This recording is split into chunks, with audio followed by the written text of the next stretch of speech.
Mbappé, il est payé, je sais pas, 30 millions ou 100 millions pour taper dans un ballon. Tu sais, cette expression, hein, putain, je sais pas, il a pété du jour au lendemain. On parle de gens, ça fournit des efforts titanesques. Bah, il a plus que moi, hein. Non, attends, il a plus que moi, pourquoi? On s'est dit, peut-être qu'on déconne, tu vois. Ouais, clairement. Et ça c'est le côté, donc work hard et work smart. Mais il faut tirer une très grande fierté de l'effort qu'on met. Bonjour, je suis tes regrets. Bonjour, je suis tes regrets. Salut Valorant, Salut Jérémy. j'espère que tu vas bien. Bah, ça fait plaisir de te voir. Mais grave, grand plaisir, énorme plaisir. J'ai déjà parlé de toi dans plusieurs de mes vidéos de l'Arche, comme quelqu'un d'incroyable. Donc je suis vraiment très heureux Merci de beaucoup. pouvoir partager avec toi dans ce podcast. Je vais te résumer rapidement le but de ce podcast. Le but de ce podcast, comme une image vaut mille mots, c'est comme si tu rentrais dans une salle de sport et que tu pouvais voir le mec et la femme la plus gaulée, le plus gaulé de la salle avec un t-shirt, avec une photo d'eux quand ils ont commencé.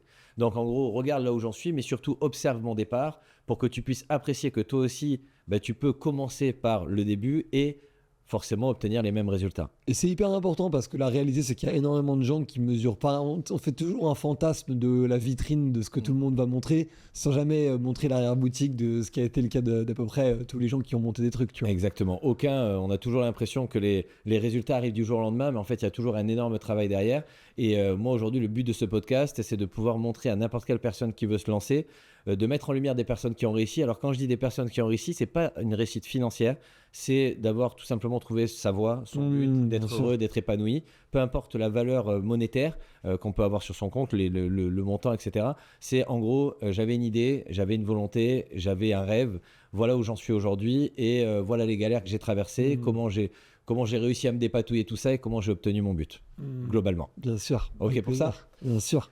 Je vais te laisser te présenter brièvement quel âge tu as, ce que tu fais actuellement et je te poserai une série de questions pour pouvoir étayer l'ensemble de ton parcours. Je m'appelle Valorant, je suis le fondateur d'un groupe média qui s'appelle Le Crayon. Le Crayon, c'est 4 choses. Donc, c'est Le Crayon Média, le premier média de débat sur les réseaux sociaux, mais c'est aussi une boîte de prod. C'est les Vides de France, donc c'est le premier média digital leader sur le tourisme et le patrimoine, mais c'est aussi une application avec 450 000 utilisateurs. C'est Le Surligneur, une agence de personal branding, de contenu et de relations presse pour les entrepreneurs et les entreprises. Et Le Pinceau, un cercle de leaders d'opinion et à destination des grandes entreprises. Okay. En fait, tout le but, parce que ça a fait très copieux comme truc, mais tout le but c'est le même, c'est de construire en fait un groupe qui répond à une question, qui est comment on peut réussir à faire percer des projets stylés en France, du coup notamment grâce à l'organique, donc c'est-à-dire sans les côtés ads digital qu'il y a. Et donc en fait c'est comme ça qu'on a construit tout ça. Et derrière, il y a quand même un peu une mission aussi qui est que nous, on sent bien qu'il y a aujourd'hui un vrai problème, on en parlait un peu en off, un vrai début de détestation en fait, dans le pays auprès d'un paquet de sphères. Et notre but, c'est de faire en sorte que ces sphères-là puissent discuter entre elles dans le calme, dans la sérénité pour essayer de trouver des solutions parce que il y a un moment, on est dans le même pays, on est tous du même pays, donc du coup, c'est à nous ensemble de discuter pour trouver des solutions. Tu vois. Bon. Du coup, est-ce que tu peux me raconter un petit peu les prémices de Valorant, qui est le Valorant d'avant, où c'est que tu as grandi, est-ce que dès le départ, tu avais cette vocation à créer un média? Est-ce que c'est quelque chose que tu as eu ancré à l'intérieur de toi? Ou est-ce que finalement, ça s'est construit et bâti au fur et à mesure de ton parcours? Est-ce que tu as des gens dans ton entourage qui faisaient ce que tu es en train de faire, qui t'ont guidé? Ou est-ce que finalement, ça arrivait un peu du jour au lendemain, paf, j'ai une idée, j'ai envie de faire ça? Alors c'est plutôt la dernière option. C'est pas du tout bizarre que je sois allé dans les médias au final parce que j'ai été globalement depuis mon collège, j'ai toujours été un peu une grande gueule. J'étais un peu le syndicaliste de service auprès des profs. Ça m'arrivait souvent d'être délégué de classe. Donc j'avais quand même vraiment cette dimension très grand public auprès des gens de ma classe. Hein, donc il y a 30 personnes, mais Ouais. j'ai toujours eu ce truc. C'est un bon début. Ouais, j'ai toujours eu ce truc de kiffer avoir cet impact sur les gens, le fait de créer de la gouvernance, que les gens puissent discuter entre eux, en fait, de créer les conditions de la décision et tout. Ça a toujours été un truc qui m'a fait énormément kiffer. Mais en gros, moi, j'étais très antiscolaire. Donc, j'étais plutôt dans des bonnes écoles parce que mes parents avaient les moyens et qu'ils nous ont beaucoup poussé là-dessus. Mais j'étais pas très bon dans ces bonnes écoles. Notamment parce qu'en fait, je détestais ça. En fait, tout simplement, je pense que je suis pas le seul, mais le 9h à 5h assis sur une chaise à écouter un prof, c'était pas pour moi. Je dis pas que c'est un modèle, je sais pas que ça serait facile de faire tellement mieux, hein, mais en tout cas, c'est clairement pas pour moi. Et donc, du coup, j'ai essayé de trouver de l'excellence et des zones de génie ailleurs. Ça a commencé par des petits business Globalement, j'achetais des coques d'iPhone et je les revendais sur un site. Je les achetais à côté d'un magasin près de chez moi qui coûtait très peu cher et je les revendais après sur le web. Après, j'ai monté une boîte d'événementiel parce que j'ai rejoint un peu par hasard à sa création grâce à un de mes potes. On l'a revendu 2 ans plus tard. Pas des sommes de dingo, mais on a pris un peu d'argent. Perso, c'était cool, tu vois. Pas mal pour l'époque. Une boîte de community management avec mon ex. Donc là, je commence vraiment à rentrer dans le game des réseaux sociaux, de la compréhension de tout ça, des communautés, de la création de communautés. Et après, je retourne à mes premiers amours en fondant le Crayon sous l'impulsion de Sixtine à la base, qui voulait, elle, créer un média de vulgarisation politique. Et c'est là où, en fait, en discutant, on s'est dit, tiens, faisons plutôt un truc de débat, qui, du coup, est un levier de vulgarisation politique. Et en fait, de ce média-là, dont on n'avait aucune foutue idée de comment on réussirait à le rendre rentable, à faire de l'argent, tout ce que tu veux, on était juste convaincus que si jamais ça perçait, ça marcherait. Ouais. Et ça a été le cas, même si c'était beaucoup plus difficile qu'on aurait pensé. Bien sûr. Et aujourd'hui, on est assez content. On est 25-30 dans la boîte. On va faire 3-5 de CA cette année. 3,5 Ouais. de millions. Ouais, 3,5 Ok. de CA. Donc franchement, on est sur des bonnes bases. C'est juste, là, en ce moment, on est dans la période où c'est extrêmement difficile. On est dans la période où tu grossis pas aussi facilement que ton opérationnel peut suivre, que tes process peuvent suivre et Bien tout. sûr. Donc en fait, là, il y a... Chaque fois que tu fais un pas de plus vers l'avant, tu as énormément de challenges à gérer, de boulons à resserrer. Donc Ouais, bien sûr. là, c'est un peu la phase difficile. Mais globalement, on a commencé à vraiment en vivre et à se développer comme une vraie boîte peut-être 1 an après la création du média, tu vois. Ok. Il y a quand même eu, tu vois, 1 an de... On fait ça comme pour se marrer, mais on sait pas ce que ça donnait, tu vois. D'ailleurs, donc, qu'est-ce qui se passe de la création quel est le chemin pour toute personne, par exemple, qui aimerait pas identifier la méthode pour monter un média, mais qui pourrait tout simplement apprécier le départ, les prémices, c'est-à-dire la première fois où tu te retrouves, je sais pas, assis en face de ta sœur, que vous décidez de vous associer à 4, les premières conversations, la première fois où vous allez vous filmer. J'ai eu quelques anecdotes avec Antonin qui étaient assez sympas.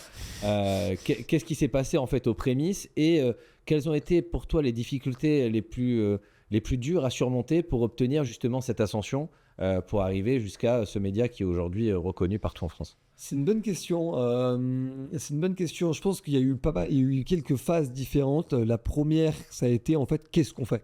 On avait l'ambition, la volonté et tout, mais on a beaucoup tâtonné. Moi, j'ai développé une app mobile en HTML et en no-code qui permettait d'être une app média où en fait des gens créent des articles de différents bords politiques, en gros. Puis on s'est rendu compte qu'en fait, on fait des articles alors que nous-mêmes, on lit pas, on regarde des vidéos. Donc on s'est rendu compte que c'était con. Du coup, on bascule à la vidéo. On tourne quelques émissions, mais avec la qualité de prod que tu connais, qui était catastrophique. Rien à voir avec ce qu'on fait aujourd'hui. Donc c'était vraiment le truc amateur possible. On tourne une grosse émission, quelques-unes, mais une très grosse. On publie la grosse émission juste avant le confinement. Et là, la grosse émission pète pendant que nous, on est confinés avec Antonin en train de créer la ligne éditoriale du Crayon, tu vois. Donc on a eu, en fait, c'est comme si on avait eu on s'est créé en janvier 2020, mais c'est comme si on s'était réellement créé, entre guillemets, on va dire, juin 2020. Ouais. Parce qu'en fait, toute la période avant juin 2020, on a pu exister grâce à une vidéo qui marchait bien et qui a tout de suite expliqué ce qu'on voulait faire au grand public et qui reste encore à ce jour un des débats avec le meilleur casting possible, tu vois. Mais on a vraiment conçu ce qu'on voulait faire du Crayon en réfléchissant mieux à peu près juin 2020, le temps du Covid, de tester des trucs et tout, tu vois. Mais le Covid a été une bénédiction à ce niveau-là. Et donc après, il y a eu cette partie-là qui dure globalement jusqu'à novembre-décembre 2020, où là, on est en mode, OK, on est en train de créer une petite audience, on gagne 1000, 2000, 10 000 abonnés sur les réseaux sociaux, on commence à exister un petit peu. Et donc, du coup, là, se pose la question de comment on gagne de l'oseille, quoi. Parce qu'en fait, il y a un moment, faut... c'est bien d'avoir des gens qui nous suivent, mais il faut qu'on remplisse l'assiette aussi. Exactement. Et donc, du coup, là, on a pris en gros mes vieux business models de community management, mais pas version community management, plutôt version prod, publicité, tout ce que tu veux. Bon, on n'avait pas une très bonne prod et on faisait de la prod, mais je me demande pas pourquoi. Ouais. Mais à l'époque, il y avait très très peu de prod sur le marché. En vrai, tu vois, il y avait aussi ce truc-là. Ça s'est démocratisé dans les dernières années. Exactement. Mais en gros, toute la hype de je crée mon studio, je fais mon podcast, je fais de la prod pour des boîtes. C'est 2022, quoi. C'est mi-2022, tu vois, en vrai, comme hype. Donc, on était positionné un peu avant là-dessus. Et derrière, on commence un peu à faire de l'argent avec des revenus d'opportunité jusqu'à, en gros, gagner un deal mi-subvention, mi-appel d'offres de Google où il y a eu Hugo Décrypte, Street Press et Le Crayon qui ont gagné, alors que nous, on avait 15 000 abonnés à l'époque. Et là, on prend un vrai gros chèque qui nous permet en fait de faire presque une pré-levée de fonds, Ouais. parce que c'était quasiment 100 000 euros. Ouais. Et ça nous a permis de recruter des gens, staffer l'équipe, avoir De quelques mois structurer, d'avance, etc. de structurer. Et là, on a commencé à vraiment se développer et à lancer progressivement le surligneur, le pinceau, et ainsi de suite. Et c'est le surligneur et le pinceau qui ont vraiment rapporté au début l'argent qui nous a permis de nous développer, jusqu'à derrière arriver au moment qui nous a fait basculer d'une boîte qui se développe bien à une boîte qui va vraiment très très vite, qui était la levée de fonds dont tu fais partie. Donc, je fais partie, je Et suis très dont- heureux. dont je te d'ailleurs. remercie, on est très heureux aussi, je te remercie pour la confiance, qui nous a permis de racheter les Pépites de France, structurer la boîte comme un groupe, recruter des gens encore meilleurs, et qui nous permet aujourd'hui en gros de passer d'un truc où sur une année 2024, sur levée de fonds, on aurait visé peut-être aller 1,8 ou 2 millions d'euros de chiffre d'affaires, et là tu peux faire déjà 50-60% de plus au bout de 1 an, tu vois. Ouais, clairement. Donc en fait après derrière tu as une accélération de malade mentale. Et ça nous a permis en plus de nous allier, parce que pour moi, tout le but de la levée de fonds, et pour ça, pourquoi on n'a pas voulu avoir un ou deux investisseurs, mais plusieurs, c'est parce que le Crayon, c'est communautaire, on veut avoir des amis, on veut Bien avoir sûr. des alliés, on veut avoir des gens autour de nous. Ça a toujours été ce qu'on faisait. Et ça a été un peu ça, on va dire, les trois grandes phases. La phase, juste, le but, c'est que le média existe. La phase, le but, c'est quand même de faire de l'argent. Et la phase où on le Développer, structure comme un groupe, structurer. quoi. Exactement. Comment tu as l'idée du premier truc et surtout comment tu perçois cette vidéo? C'est-à-dire, est-ce qu'avant de la lancer, tu dis cette vidéo, c'est celle qui va me faire péter? Ou est-ce qu'elle pète un peu par hasard et finalement, on se rend compte que la réussite est tout simplement l'enchaînement d'actions qui mènent un jour à un succès qui est le résultat d'actions prolongées avant, bien sûr, potentiellement ceux qui arrêtent avant de réussir. C'est-à-dire, est-ce que finalement la réussite n'est pas qu'une succession d'échecs jusqu'à qu'il y ait une action qui fonctionne? Ou est-ce que tu t'es dit, celle-là, elle va fonctionner, on sait comment la structurer, c'est celle qui va me faire péter, tu vois? En fait, tu commences ta réflexion, et ça a toujours été le cas au Crayon, mais tu commences ta réflexion avec comment je fais une vidéo qui fait 100 000 vues, 500 000 vues, 1 million de vues, 5 millions de vues. Ça, c'est la première réflexion. Et donc, du coup, tu construis ta vidéo aussi autour de ça. Ok. Donc là, par exemple, la première vidéo, c'était Louise Aubry, donc l'entrepreneuse et militante féministe qui est très très suivie sur Instagram notamment, et Julien Rochdy, donc un ancien président des jeunes du RN, qui est devenu entre-temps écrivain et youtubeur. Tu vois. Donc les deux ont des audiences, les deux sont pas d'accord, les deux sont globalement très intelligents, ont poussé leurs idées, les deux ont écrit des bouquins. Enfin, donc c'est vraiment ces deux très beaux profils. Ouais. C'est deux leaders d'opinion dans le sens le plus pur du terme. D'ailleurs, pour être très franc, je suis pas sûr qu'on ait fait un tel choc de débat que de celui-là. Je pense que encore aujourd'hui, on n'a pas fait une Ligue des Champions pareil Bien que sûr. ce débat-là, tu vois. Et donc, du coup, au moment où tu le fais, tu sais que tu fais un truc de malade quand même. Tu sens que tu fais un truc de ouf. Notamment parce que nous, on a toujours eu une boussole qui était on produit, on crée, on tourne, on imagine ce que nous, on a envie de voir. Donc, on est littéralement en train de commander notre débat sur Netflix, quoi. Ouais, c'est clairement. ça, en fait, ce qu'on est en train de faire Ok. au début du Crayon. C'est que, je sais pas, c'est comme si, n'importe quoi, t'as un studio de prod de cinéma. En fait, toi, t'es fan des films de KPDP, du coup, tu vas produire Les Trois Bien sûr. Mousquetaires. Oui, Et mais après, ça ne veut pas dire que parce que ça te plaît, ça va plaire au plus grand nombre. Tu vois ce que je veux dire? Non, t'as complètement raison. Mais globalement, sur YouTube ou sur les réseaux sociaux, généralement, quand tu ressens un manque et que tu fais un truc qui te plaît, il y a un truc un peu magique qui se passe, mais t'agrèges peut-être pas 1 million de personnes, mais rapidement 1000, 5000, 10 000 personnes qui sont totalement alignées. Et toi, tu l'as bien vu sur les réseaux de Grand entier. Bien sûr. Très rapidement, tu as pris un axe qui est le tien, Ouais. qui est unique, que Ouais, bien sûr. je n'ai pas vu ailleurs. Et comme par hasard, ça a des résultats qu'on ne voit pas forcément ailleurs aussi. Bien Tu sûr. vois. Des résultats très communautaires. Ouais. C'est ce que je veux dire. Ouais. Très Et- engagé, très Exactement. ciblé. Très engagés, très ciblés, qui Bien sont sûr. des trucs où en fait tu vas avoir des gens qui vont avoir des stratégies différentes parce que eux ne sont pas des consommateurs de communautés très engagées, mais au contraire très passifs. tu vois. Ouais, bien sûr, bien sûr. Et donc du coup, si tu vas prendre des contenus comme qu'est-ce que je prends comme exemple comme Maxime Click, je sais pas si ça te parle, Non. ou Simon Puech, tu vois, qui sont des youtubeurs, tu vois. Ces youtubeurs là, c'est des gens qui créent des trucs de divertissement. Donc Mass en fait, market. exactement. Et eux, parce que eux veulent consommer des trucs comme ça. Et Ouais, donc, en bien fait, sûr. je crois qu'il y a une influence incroyablement intime entre ce que les gens créent et ce que eux consomment. Et que si cette relation est inexistante, à long terme, t'es mort. Ouais, bien sûr. À long terme, t'es mort. Est-ce qu'il n'y a pas aussi une corrélation avec le fait de créer des contenus qui nous passionnent et qui finalement nous permettent par passion de pouvoir travailler plus que les autres sans pour autant ressentir la charge de travail? Et voilà, et c'est la deuxième point sur laquelle j'allais venir. Et au bout d'un moment, de toute façon, il n'y a pas de secret. C'est un jeu des nombres. C'est comme tout dans la vie. C'est comme en amour, c'est comme en business, c'est comme en amitié, c'est comme dans les souvenirs. C'est parce que t'en crées énormément que t'en as à la fin des exceptionnels qui s'en dégagent. tu vois. Ouais, clairement. Et je pense que globalement, c'est comme beaucoup de choses dans la vie. Tant que t'as pas fait sans d'une action, je sais pas, sans match de foot, sans séance de sport, sans vidéo sur bien sûr. internet, sans je sais pas, rencontre amoureuse, sans amis, sans tout ce que tu veux, Ouais, clairement. tu n'as pas une data personnelle suffisante pour pouvoir décider de ce qui fonctionne bien. Ouais, ouais. Tu vois. C'est intéressant ce que tu dis parce que c'est un exemple que je prends souvent, par exemple, dans l'investissement immobilier pour former mes élèves, où je leur dis, voilà, si aujourd'hui, par exemple, je te mets une banane, une orange et une fraise en face de toi, tu n'as pas conscience que d'autres fruits existent. Par défaut, il est possible que admettons, tu n'aimes pas les 3 fruits, mais par défaut que tu te mettes à aimer la banane par rapport aux 2 autres et que par le biais cognitif de ne pas connaître les autres, tu te mettes à aimer la banane alors que finalement tu la détestes, mais en comparaison des 2 autres que tu détestes encore plus, elle devient appréciable. Ouais, Tu vois? Et c'est pour ça que je dis à mes élèves, je dis surtout, n'essayez pas d'apprécier une seule situation, un seul type d'investissement dans la location longue durée, courte durée, atypique, achat-revente. Apprenez-les tous et le fait de tous les apprendre vous permettra d'avoir une facilité d'appréciation de ce qui vous correspond le mieux et finalement de trouver votre voie. Et c'est un peu la Parce même qu'en fait, chose. les gens, ce qu'ils font, c'est qu'ils veulent un peu le truc clé en main pour faire de l'oseille. Ouais, Donc, c'est ils n'ont ça. pas ce côté, c'est quoi le type de bien, C'est ce type ça. d'investissement. Quoi. C'est ça. Et tu vois, en fait, le truc, c'est que même dans la vie de tous les jours, et tu le disais très bien, d'enchaîner un maximum de... Parce il est beaucoup plus facile de savoir ce qu'on n'aime pas plutôt que de savoir ce qu'on aime. Donc, si aujourd'hui j'essaye un Ouais, maximum c'est de très choses, par défaut, je vais savoir ce que j'aime pas et ça va m'orienter de plus en plus vers ce que j'aime. Ouais. Tu sais qu'il y a des gens à 60 ans, 80 ans qui n'ont pas encore trouvé leur voie. Ouais, mais ça, c'est un truc de ouf. Ça, je suis d'accord. Tu t'avais vu cette étude? Ouais, C'était incroyable, tu vois. Et d'ailleurs, t'avais, pour reprendre ce que tu disais sur le côté, le choix limité C'est qui ça. va te rendre pas forcément heureux, t'avais une infirmière qui en gros était en soins palliatifs, donc en gros c'est les soins pour des gens qui sont condamnés à mort. Ouais, je sais, mon père a eu ça, ouais. En gros elle était du coup à l'écoute et aux dernières paroles de ces gens-là, et du coup elle a fait un bouquin pour expliquer c'était quoi les plus grands Le regrets. bouquin, Et tout. c'est les mots de fin de vie ou un truc Ouais, comme ça. Ouais. exactement. Ouais, ouais. Ouais, j'ai oublié le mot exact, mais Il est incroyable. et elle dit que globalement, le truc qui revient le plus, c'est j'aurais aimé être la personne que je voulais être et pas la personne que les autres voulaient que je sois. Ouais. Et ça, c'est C'est-à-dire, un truc qui est très banane, poire, orange, Ouais, c'est au ça. lieu de te dire, tiens, en fait, il y a de la papaye. et viens, j'essaye et je vais marcher vers d'autres horizons pour essayer de trouver ma propre voie. Et ça, après, tu vas avoir plusieurs trucs. Tu vas avoir aussi le nombre de cartouches que tu as à ta disposition.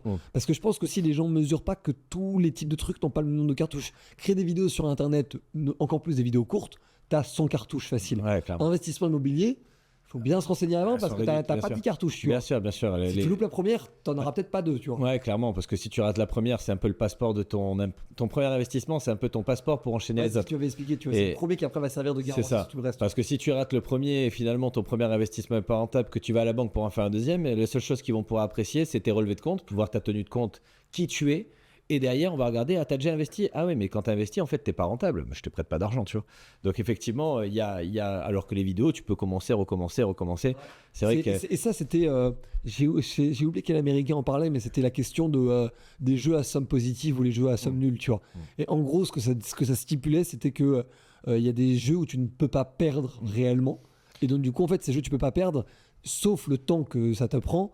Bah, si ton temps n'est pas encore précieux à date, bah, mets le nombre de pions que tu peux dans la machine, tu vois. C'est intéressant, ça me fait rebondir sur une phrase que j'ai entendue d'un mec, là, que j'ai réentendue d'un mec sur Instagram, comme quoi il n'y a pas que Oh, mais c'est sûr, que de mauvaises bien choses. volontiers. En fait, le mec disait à quel point tu rêverais si jamais tu n'avais jamais. Attends, comment il disait? À quel point tu rêverais grand si tu étais sûr de ne jamais perdre? Ouais. Cette phrase, elle est énorme. Ouais. Tu sais, quand tu joues à Mario, des choses comme ça, ou quand tu joues dans des jeux qui font peur, de zombies, tu oses parce que tu sais que c'est pas toi réellement. Donc, tu ouvres la porte qui te fait peur. En réalité, tu l'ouvrirais pas, etc. Et quand on met tout ça sur l'échelle de la vie, finalement, on voit que dans la règle numéro 1, quand on a peur d'échouer, on se rend pas compte qu'en fait, on a la possibilité de recommencer. Mais visuellement, si on regarde, et tu le disais tout à l'heure, la peur d'être jugé par les autres parce qu'on attend la validation des autres pour avancer. En fin de vie, on se dit, j'aurais aimé être la personne que je souhaitais être, pas la personne qu'on attendait de moi. Ouais. Parce que globalement, toutes les personnes avec qui on peut discuter, alors par toutes, je l'espère, mais beaucoup de personnes attendent la validation des autres pour continuer à avancer dans une direction, alors que s'émanciper et marcher dans sa propre direction est meilleur, puisque, encore une fois, une phrase que j'ai entendue dit, soyez vous-même, les autres sont déjà pris.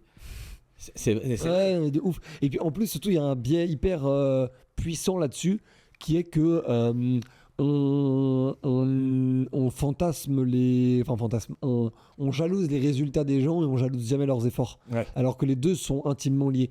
C'est vraiment ce truc, je trouve, qui est pas du tout bien compris par les gens. Et je pense que c'est un manque d'éducation aux réseaux sociaux. Je pense que c'est une difficulté à mettre de la raison sur des choses qui sont hyper profondes, tu vois, hyper viscérales. C'est le fait que les gens qui ont des vies qu'on peut fantasmer ou qu'on peut jalouser, tout ce que tu veux, Clairement. dans beaucoup de cas, y compris, et j'insiste, je sais que les gens vont gueuler là-dessus, mais y compris parfois des gens de télé-réalité qui ont l'air d'avoir rien branlé, Ouais. ils ont fait des sacrifices pour en être là Clairement. qui sont supérieurs aux tiens si toi tu les jalouses. Parce que pour prendre l'exemple de la télé-réalité, exemple très personnel, parce que moi c'est un truc que jamais de ma vie j'aurais pu me projeter sur le fait de faire de la télé-réalité. Et j'en ai rencontré là quelques-uns ces derniers temps, et du coup je les ai un peu charriés là-dessus, tu vois, en disant bon... comment vous vivez le fait d'être un peu les enfoirés de la société et tout. Ils m'ont dit mais les gens se rendent pas compte, faire de la télé-réalité c'est un sacrifice d'image, c'est un tu vends ton sacrifice image. humain, Bien c'est sûr. un sacrifice d'association, de ce que tu veux, qui est énorme. Ceux qui ne sont pas prêts à le faire ne devraient pas critiquer ce truc-là en fait, tu vois. Et c'est un peu pareil avec les sportifs de haut niveau qu'on a en mode genre Mbappé il est payé je sais pas 30 millions ou 100 millions pour Bien taper sûr. dans un ballon. Les gens ils se rendent compte de ce que c'est la vie de sportif de haut niveau. Je Les gens, crois ils se rendent compte de ce que c'est que de faire 6 heures de sport tous les jours pendant 20 ans. Ouais. On mesure pas, hein, mais tu ressors pas d'une carrière de sportif de haut niveau en mode genre mon corps il est bien et tout. Tu sors, Ouais. t'es éreinté quoi. Enfin, on parle de gens, ça fournit des efforts titanesques. Et ça, moi j'ai un de mes très bons potes qui s'appelle Hassan qui est pilier de mêlée au Racing, tu vois. Donc en gros, il est titulaire dans une équipe du top 3, du top 14, tu vois, en gros. Ouais. Et je le vois dans la manière dont il est dédié, parce que ça nous arrivait de faire des dîners, des restos, Bien sûr. même parfois des soirées et tout. Il doit avoir une discipline, mais ça n'a rien à voir avec quelqu'un qui a un rythme de vie sain. Là, c'est autre chose. Là, t'es Dieu du stade, quoi, tu vois. Et j'ai une question à te poser pour rebondir là-dessus, parce que finalement, la façon dont tu expliques les choses et que tu exprimes justement un petit peu le pourquoi, on a toujours ce besoin en France d'avoir une justification de la douleur comparative pour pouvoir positionner quelqu'un. Exemple, Mbappé il gagne tant, mais vous vous rendez pas compte du travail qu'il fait, de la douleur et de comment il ressort. Et pourquoi tout simplement, au lieu d'orienter tout simplement parce que tu Autour vois, des efforts, c'est autour de la valeur que ça crée. Ouais. même pas. Est-ce que je vais aller encore plus profondément? Pourquoi au lieu de regarder dans la poche des autres, on n'irait pas regarder dans la propre poche qu'on a ici? C'est Tu une vois, bonne question. Parce que finalement, quand tu regardes bien, on est toujours en train de dire ouais, mais tu vois, Mbappé il gagne tant, mais il doit travailler. Mais finalement, tu sais, il y a une phrase d'un rappeur, je l'ai dit hier dans un podcast, qui dit les gens détestent les riches, pourtant tous les vendredis ils vont jouer au loto. Ah, elle est belle celle-là. Je la refais. Les gens détestent les riches, pourtant tous les vendredis ils vont jouer au loto. La truc, qu'est-ce qui met en avant, c'est qu'en fait, tout ce que les gens ont, ils ont une frustration de ne pas avoir. Comme j'ai une frustration. Et d'ailleurs, ça arrive même à des gens très riches d'être Clairement. cet état d'esprit. Hein. Quand je parle d'argent, ça peut être le physique, ça peut Ouais, être bien sûr. le cercle amical. J'ai la frustration de ne pas avoir, donc au lieu de me cultiver moi-même pour obtenir, je préfère dénigrer pour rabaisser. Et finalement, si on est assez nombreux pour dire que les riches sont des cons, ben finalement, ça me rassure d'être pauvre, tu vois? Tu comprends ce que je veux dire? Au lieu de cultiver tout simplement sa propre connaissance, et si aujourd'hui ma frustration est grandissante parce que quelqu'un met en lumière ce que j'ai pas, au lieu de faire les efforts pour obtenir ce que l'autre a et qui finalement répondrait à ma frustration en la calmant et en me disant voilà finalement moi aussi je peux obtenir, eh bien, on préfère aller dénigrer l'autre, le rabaisser le plus bas possible, de préférence en communauté, comme ça nous donne de la force et puis ça nous rassure dans le fait que notre inaction finalement, elle n'est pas si douloureuse que ça parce qu'on est plusieurs à pas le faire. Et le fait d'être en communauté, très, très juste. tu vois, ça me rassure de me dire, mais culpa, si j'ai rien, c'est pas parce que je suis pas bon, c'est parce que les riches sont des cons, tu vois. Non, mais c'est très juste. Et je suis pas en train de dire que les efforts doivent justifier l'argent ou que l'argent doit être justifié par les efforts. C'est pas ça. Pour moi, l'argent, c'est toujours le résultat de ta valeur et de ta rareté Bien sur sûr, un marché. clairement. Et que c'est de ton propre. C'est ta propre responsabilité et ta propre vie en fait d'avoir la meilleure position sur ce marché-là. Ce que je dis juste, c'est que on fantasme des résultats dont on n'est pas prêt à fournir les efforts pour les On n'est obtenir. pas prêt à payer le sacrifice. Exactement. Et je suis en train de re-regarder Game of Thrones en ce moment avec ma copine parce qu'elle l'avait jamais vu et tout. Elle l'avait jamais vu, elle doit kiffer. C'est incroyable. Incroyable, Je le Game of remets, Thrones. c'est incroyable. et dans Game of Thrones, pour ceux qui n'ont pas vu, il y a une petite île qui est un peu un royaume rebelle, mais en même temps qui est un peu claqué au sol, que tout le monde méprise, qui est les îles des Fernés, tu vois, des Ironborn. Et en gros, eux, toute leur rhétorique, c'est une rhétorique hyper guerrière, tout ce que tu veux, en gros, est-ce qu'ils ont payé le prix du fer, quoi, tu vois. Donc en gros, le prix du fer, c'est en gros le prix de la baston, en gros, le prix du combat, tu vois. C'est ça. Et sans faire une comparaison maladroite, parce que heureusement qu'on vit pas dans Game of Thrones, tu vois, bah, je trouve qu'il y a vraiment ce truc de genre, la légitimité dans ce peuple-là, c'est le fait d'avoir payé le prix du terrain, en fait, d'être allé sur le terrain, défendre son truc. T'es pas un roi parce que t'es né un tel ou un tel, t'es un roi parce que t'es allé sur le terrain. C'est ça, tu vois. exactement. Et je trouve que c'est un bon message parce que en fait, je dis ça parce que moi, c'est la raison pour laquelle je parle des corrélations entre les résultats. Ce que tu veux, c'est que moi, je me suis beaucoup construit à titre personnel sur la comparaison avec les autres. Mais pas la comparaison par jalousie. Bien sûr. La comparaison en me disant, OK, qu'est-ce que fournit comme effort et comme qualité de travail telle personne, quel résultat elle obtient. Et moi, ça m'a beaucoup permis de m'aiguiller, tu vois. Et notamment, en gros, des entrepreneurs ou dans le contenu ou dans l'image de marque, enfin en gros tous ceux qui étaient ou dans la marque ou dans le contenu. Donc ça va être des Gary Vee, ça va être des MrBeast, des Joe Rogan, en France ça va être des Hugo Décrypte, des Poissons Féconds, des Amixem, tu vois, où eux je me dis ok, qu'est-ce qu'ils ont fait comme action pour avoir ces résultats là. Et après dans les actions tu les sépares en deux. Tu as la qualité des actions, donc ça c'est en gros leur intelligence, leur stratégie et tout, et le volume d'effort, tu vois. Et en fait c'est le volume d'effort et la qualité des actions qui vont mener vers leurs résultats.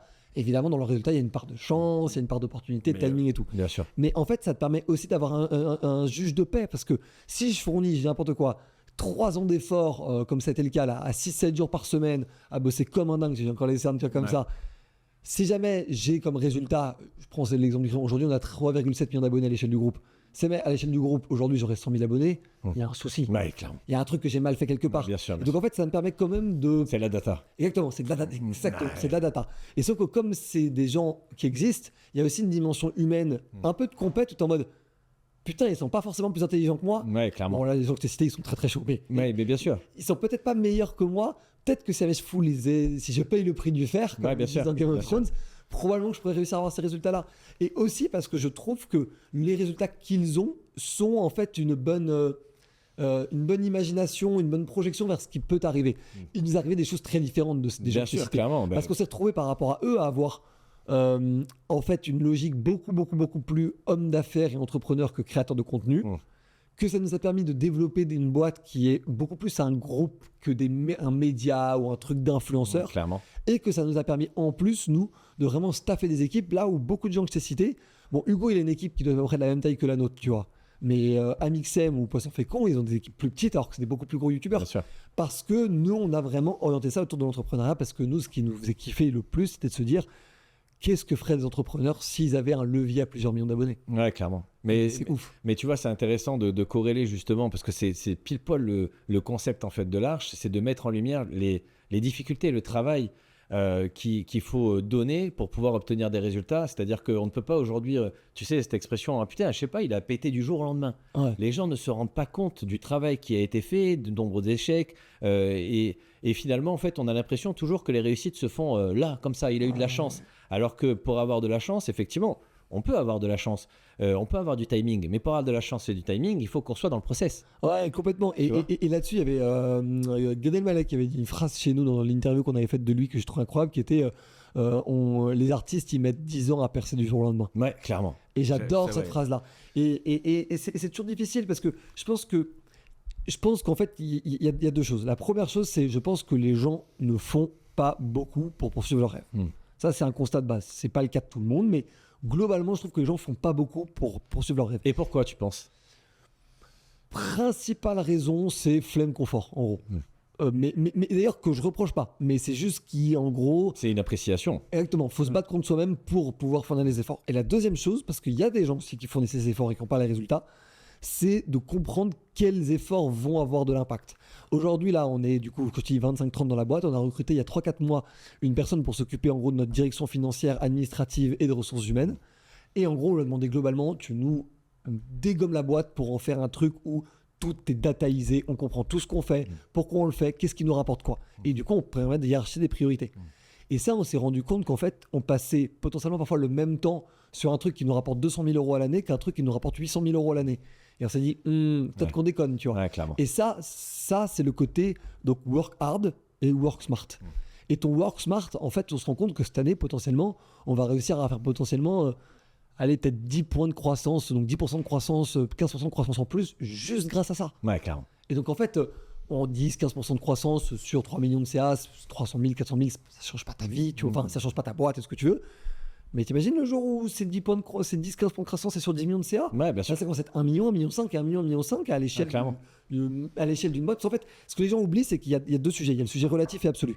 Donc, tu as le sujet relatif, c'est-à-dire en gros, je gagne plus d'argent que le mois précédent. C'est le truc hyper important. Mais tu as le truc relatif, le truc absolu. C'est-à-dire qu'au bout d'un moment, ce 10% de plus, il ne vaut pas la même chose en fonction de ton niveau. Si jamais tu me dis, ouais, j'ai fait 10% cette année sur mes investissements immobiliers et que tu as 10 millions d'investissements immobiliers, tu as fait 1 million. Ouais, clairement. Tu as fait 10%, ok, mais tu as fait 1 million. Si jamais tu réduis de 10 la voilure, bah en fait, tu as fait 100 000. C'est cool, 100 000, bien sûr. Tu vois, Ouais, clairement. 1 million, ça change une vie. Ah oui. 100 000, non. Ouais. Enfin, 100 000, Oui. au début, oui, mais. Ça dépend. Si tu réinvestis les 100 000, etc. Oui. Bien sûr, mais en gros, ce que je veux dire, c'est que Mais bien sûr, l'échelle n'est pas la même. Exactement. Ouais. Alors que ça reste la même truc. Le pourcentage est le même, mais Exactement. au bout d'un moment, les intérêts composés. Et ça qui explique la partie principale du pourquoi les riches continuent d'être encore plus riches. C'est parce que. Et pourquoi les pauvres continuent d'être encore plus pauvres. Exactement. Parce que quand tu fais 10% par an alors que tu as 10 millions, bah, chaque année, tu t'enrichis d'1 million supplémentaire. Alors que le nombre d'efforts qu'il faut pour réussir à avoir 1 million soi-même, déjà, c'est des efforts dont 90% de la population n'arriveront même pas à fournir sur une vie, tu vois. Pour clore cette partie-là et partir sur le reste, je vais partager quelque chose qui m'a marqué, je pense, à vie. Ça m'était déjà arrivé en toute transparence une fois ou deux quand j'étais jeune et con de me garer sur une place handicapée. Ouais. Un jour, je suis arrivé parce que c'est plus rapide, j'en ai pour 2 secondes, blabla. Et un jour, je suis arrivé sur une place handicapée. Alors attention, je ne l'ai pas fait 100 fois, hein, n'allez pas me juger. J'étais jeune et con. Oui, mais tu le dis, c'est cool de dire la vérité. Parce que plein de gens l'ont fait, et un jour, sur un panneau, il y avait marqué « Si tu prends ma place, prends mon handicap ». Ça m'a violenté. Ah oui, j'imagine, ouais, putain. Et là, tu la prends pas la place, là. Et ouais. là, tu la prends pas parce qu'en fait, tu as du mal à. Tu sais, tu te dis, on parlait d'avantages tout à l'heure. Alors, ça peut être des avantages, des résultats pour n'importe quelle personne. Là, on va dire, la personne handicapée a un avantage, c'est de se garer plus proche que les autres. Tu vois, d'accord? Et bien souvent, dans le discours de monsieur et tout le monde, ah putain, il y a trop de places handicapées. Tu vois, parce que ça arrive souvent. Admettons, tu as 10 places handicapées devant un supermarché. La plupart, elles sont tout le temps libres. Et on se dit, ils en mettent trop, ils pourraient penser à nous, etc. Mais en fait, les gens ne se rendent pas compte que la personne a payé un prix, malheureusement, qu'on n'est pas prêt à payer pour obtenir cette place. Ça revient un peu dans le même sens où les personnes qui aujourd'hui réussissent, qui ont un physique de dingue, si ça se trouve, le soir, c'est des dépressions parce qu'ils doivent arrêter de manger, parce qu'ils doivent réduire leurs apports, ils doivent se priver de sorties, ils doivent se priver de plein de choses. D'alcool pour obtenir ce résultat. Toi, chef d'entreprise, moi aussi, les nuits à travailler, les soucis. Encore hier soir, hein, ouais, où tu te réveilles la nuit, tu dis putain, faut que je pense à ça, faut que je pense à appeler un tel, etc. Alors bien sûr, attention, je suis pas en train de comparer un handicap et le parcours d'un entrepreneur. Je parle juste en fait le ratio des avantages qu'on peut obtenir, mais à un moment donné, la douleur qu'on doit subir pour obtenir ces avantages. La personne qui est demain dans une belle vie avec des enfants qui fonctionnent bien, dans une belle école, avec un yacht, etc. La question est, au lieu de le jalouser, quel est le process qu'il a mis en place, quelles sont les douleurs qu'il a dû traverser pour obtenir le résultat. Si toute personne pouvait réfléchir comme ça, que ce soit dans une connotation positive ou négative, malheureusement dans un handicap, notre perception de valeur serait pas la même. C'est-à-dire que tu vois, au lieu de te dire il a plus que moi, enculé, machin. Non, attends, il a plus que moi, pourquoi ? Quelle est la douleur qu'il a traversée? Parce que finalement, on se rend compte que ça soit la place de parking la plus proche ou l'entrepreneur qui a réussi, il y a une douleur derrière. Ouais, et tu vois, il y a une conséquence qui font que tu obtiens un avantage par le prix de la douleur. Malheureusement, pour certains, c'est un handicap. Ce n'est pas comparable, mais je parle, voilà, pour les gens qui comprennent, qui sont assez ouverts d'esprit, qui arrivent à se détacher du handicap et de la douleur de l'entrepreneur. Finalement, c'est quand même assez corrélé. On n'obtient jamais de résultats. Et tu vois, moi, pour le transposer sur l'immobilier, il y a des personnes, je leur dis toujours, soit tu payes la douleur au départ, c'est-à-dire tu achètes un bien avec des travaux dont personne ne veut, tu vas te mettre dans la difficulté, tu vas donc grâce aux travaux pouvoir optimiser ton bien, pouvoir obtenir... Gagner un meilleur TRI et tout. Exactement, avoir une meilleure négociation, pouvoir l'optimiser pour le rendre plus rentable, avoir des travaux que tu vas pouvoir utiliser en déficit, donc pour réduire ton imposition. Et en plus, les travaux qui ont été réalisés sont couverts par des décennales, c'est-à-dire chaque artisan a une assurance de 10 ans. Donc ça veut dire que pendant 10 ans, tu ne seras jamais emmerdé. Si tu es emmerdé, c'est l'assurance qui paiera à ta place. Ou alors, tu achètes un bien qui est déjà fait. Potentiellement, tu seras peut-être emmerdé dans 2 ans ou 3 ans. Il faudra peut-être reloger le locataire pendant les travaux, machin. Mais quoi qu'il arrive, un jour, il y aura une douleur. Donc soit tu la payes tout de suite et t'es tranquille pendant 10 ans, soit tu la payes pas tout de suite et peut-être un jour la douleur viendra. Un peu exemple, les gens qui osent pas se lancer maintenant, pensant que ils sont confortés à aller demander à la vie aux autres. Tu penses que je devrais lancer ma boîte dans les créations de contenu, dans le média, etc. Oh non, non, oh là là, c'est compliqué. Tu t'entoures d'assez de personnes pour te dire que tu fais bien de pas le faire, comme ça te rassure de rester dans ton inaction parce que vous êtes plusieurs à le dire. Sauf qu'un jour ou l'autre, bonjour, je suis tes regrets. T'as vu la vie que tu mènes, la vie que tu aurais pu mener. Tous les jours, tu vas te demander si tu aurais fait ça, quel résultat tu aurais obtenu, est-ce que tu serais plus heureux, etc. Et un jour, malheureusement trop tard, dans 40 ans, en plus d'avoir bonjour, je suis tes regrets, mais tu auras aussi le temps qui te dira en plus des regrets, maintenant tu peux plus le faire. Tu vois? Ouais, je suis complètement. La douleur arrive un jour ou l'autre. Ouais, et puis en plus, plus t'avances, plus t'as des sujets, plus t'avances, plus t'as des enfants, plus t'avances, plus t'as des responsabilités, plus t'avances, plus t'as des crédits. Donc c'est aussi. C'est le jeune âge est un âge incroyable pour entreprendre parce que c'est un âge incroyable pour se gourer méchamment. Mais clairement. Et je pense que les gens ils mesurent pas que tout le monde se gourre méchamment. C'est juste que on a toujours ce biais de penser que parce que en gros t'es parti de 0 et aujourd'hui t'es je sais pas à 100, ça veut dire que du coup t'as jamais eu de moment où t'aurais pu retomber à 0, tu vois, Ouais, clairement. et que t'as stressé et tout ce que tu veux. Et moi le nombre de moments où on a eu des nuits blanches de stress ou de travail et tout, tu vois. Bah en fait, voilà, mais je crois beaucoup, et surtout ma sœur et moi qui avons eu la chance d'avoir des parents qui avaient des moyens et tout, on n'est pas là pour faire les Calimero. Et je pense pas que ça soit sain qu'on fasse les Calimero. Donc moi je suis pas en mode c'est difficile. Je suis en train de dire juste ne vous plaignez pas d'une vie dont vous n'êtes pas capable de fournir des efforts. Parce que vous pourrez vous planquer, et les gens pourront se planquer toute leur vie en se disant oui, mais de toute façon, Sexine et Valorant, ils étaient bien nés, donc c'était facile pour eux et tout. Mais rassurez-vous là-dedans, si ça vous amuse. À la fin, nous, notre vie, elle sera incroyable parce qu'on s'est battu comme des chiens, et vous non. Et si on regarde le volume de travail, je suis pas certain que le volume de travail sera de votre côté. Et c'est juste ça. Après, ça n'empêche pas qu'il y a des vraies inégalités, qu'il y a des vrais problèmes, qu'il y a des vrais, qu'il y a une vraie crise en fait aujourd'hui de partage de la valeur et tout ce que tu veux. Enfin, j'ai vu ce chiffre-là récemment. Je crois que c'est à l'échelle du monde. Je sais plus si c'est les États-Unis, France ou monde. Je crois que c'est monde. On est basculé dans une phase où il y a plus de création de richesse individuelle par la rente que par l'entrepreneuriat, quoi, tu vois. Bah, par le time, hein, de toute façon, hein, c'est normal. Hein. Ah, mais ça, pour le coup, tu vois, autant moi, je suis quelqu'un assez capitaliste, pour le coup, pas du tout à mettre de la morale autour de l'argent et tout. En revanche, ça, c'est un problème, tu vois. Bien sûr, parce que ça va tuer à un moment donné la création de richesse. Et surtout la place pour que les autres le deviennent. Et la confiance que les gens ont dans le système. Tu sais, moi, mine de rien, j'ai beau être un gars, comme je t'ai dit, très entrepreneur, donc forcément, évidemment, intéressé par l'argent. Je reste un gars hyper inquiet par rapport à ce qui se passe en ce moment et que je pense qu'il y a plein de choses qu'on peut résoudre, tu vois. Je suis assez d'accord qu'aujourd'hui, quand tu as une analyse, qu'il y avait une analyse, je te essaierai de te retrouver l'article, mais une analyse qui est faite et qui dit, en gros, je résume le truc très très simple, mais dans l'inflation, il y a entre 30 et 50% qui viennent de la guerre, des conflits, d'augmentation du coût des matières premières. Il y a entre 50 et 70% qui vient juste de la hausse des prix des entreprises pour leur propre marge. T'es en mode, mais putain, le pays, il sort du Covid, il est pas bien, il est fragile. Et toi, si tu vas profiter de l'imaginaire d'inflation dans lequel on est pour faire plus de fric. Alors en vrai, oui, quand t'es une marque de bijoux, oui, quand t'es un logiciel, oui, dans plein de cas. Quand t'es dans la grande distribution de nourriture, quand t'es dans ce qui nous permet de nous chauffer, de nous faire déplacer de bagnole, ce que tu veux, c'est juste irresponsable, tu vois. Et ça, pour le coup, moi, à titre personnel, j'en veux beaucoup aux boîtes qui n'ont pas la compréhension du pays de se dire on est en train de faire plus de fric, certes, mais on est en train de collectivement, en tant que grande entreprise, mener le pays vers un moment où on va tous perdre de l'argent. Ouais, clairement. On va tous perdre de l'argent, ça va être le bordel. Quand les gens pourront plus consommer, forcément, aujourd'hui, quand... Un pays qui s'appauvrit, ça va perdre de l'argent à tout le monde. Bah oui, c'est ça. Parce qu'une fois que tu as fini de rincer tout le monde, que les gens n'investissent plus, qu'il n'y a plus de partage de richesse, qu'il n'y a plus d'échanges commerciaux, il y a moins de TVA, il y a moins de chiffre d'affaires dans les sociétés, donc moins d'impôts sur les sociétés pour l'État, etc. etc. Et donc, qu'est-ce qu'on fait? On rend flou par l'État, sauf que si l'État, comme c'est le cas aujourd'hui, n'a plus l'argent, bah qu'est-ce qu'on fait? On vend ça à des investisseurs étrangers. Ouais. Et du coup, tu perds des boîtes stratégiques, et qui fait que dans 10, 15, 20 ans, quand tu auras peut-être résorbé tes problèmes, bah, tu n'auras plus tes boîtes stratégiques. Totalement, Total qui s'en va aussi. Ah, Total, mais tu as eu aussi toute l'affaire Alstom. Alstom, ouais, bien sûr. C'était quand même scandale d'État. Quoi. Ouais, clairement. Scandale d'État.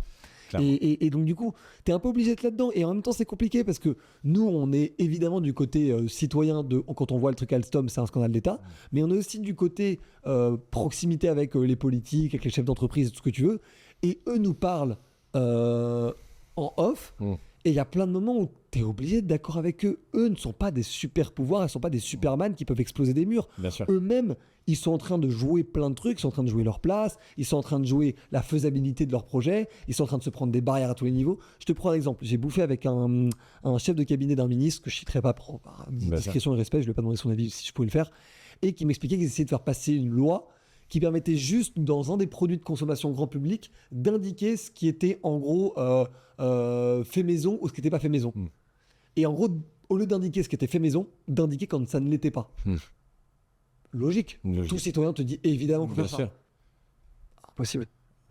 La grève après des parties prenantes, la gronde, la mauvaise presse que ça va faire au gouvernement, le blocage des politiques de l'opposition, des produits derrière qui vont faire pas de... Donc en fait, le moindre truc que tu veux bouger dans ce pays, tu fais tout casser. Et donc du coup, il faut soit un courage politique dingue qui est proche parfois même du risque systémique, ou faut réussir à avoir une capacité à embarquer les gens, y compris pas d'accord, beaucoup plus forte. Et ça, dans les deux cas, on est très mauvais aujourd'hui.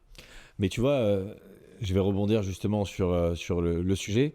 C'est que, tu vois, moi, j'ai apprécié aussi la situation, notamment par rapport aux Gilets jaunes. Il y a eu pas mal de bruits qui ont été faits dans les rues pour ça. Moi, ma question est... ça t'avait beaucoup marqué, tu m'avais dit. Ouais. Moi, ma question est, puisque j'ai discuté avec certaines personnes justement qui font partie de ma famille, des amis, etc., qui font partie des Gilets jaunes, qui, comme beaucoup, ont eu raison de gueuler.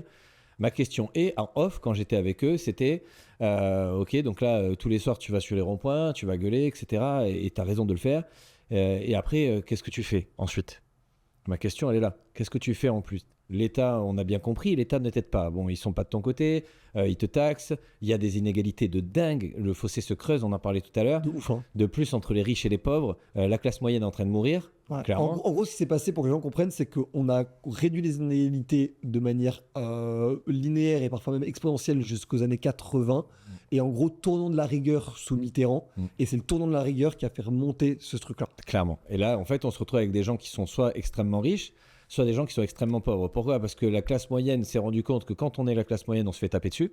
Soit j'ai pas assez d'argent pour être riche et finalement pour me payer un avocat fiscaliste, des solutions pour pouvoir passer à côté de l'impôt, etc. Ouais, c'est ceux qui gagnent entre 2005 et 7-8 000 par mois. À peu près.